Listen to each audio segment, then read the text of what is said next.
So, today's video po is mag-i-interview kami ng random students here in our campus. And dahil doon, ang namumuna sa amin, itong si Shane.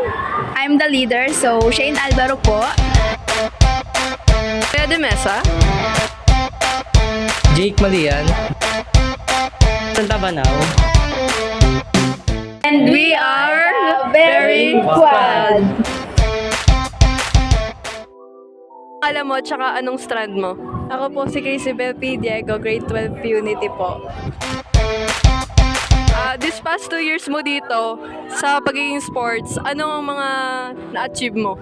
No, nung division, last year division, naka-gold ako, sparring yung category ko. Tapos nakaabot ako sa Raam, na naka-first round naman ako noon, natalo ko yung taga Bacoor. Ano pong pangalan niyo? At Leia po.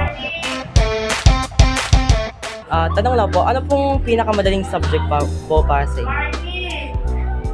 And grade 12. Ano siguro yung personal development. Bakit?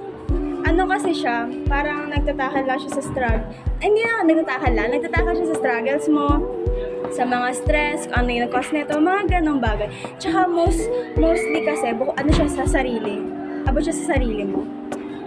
So, pwede ka po ba ma-interview? Yes po.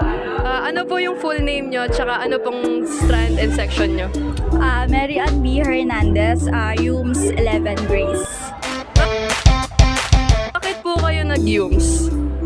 Kasi, kumbaga ito yung nandito naka-align yung kumbaga magiging course ko sa college. Which is? Depende pa kung BSIR or Psych.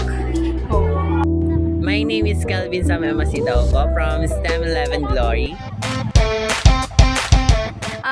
As a STEM student, ano po yung pinakaano nyo, mahirap na subject para sa'yo? For me, ang pinakamahirap na subject is Pre-Cal and Gen Bio kasi sa Gen Bio more on maraming mga sinasaulo like mga parts ng mga cell, mga ganon. And sa Pre-Cal is marami siyang process para makuha mo yung tamang answer.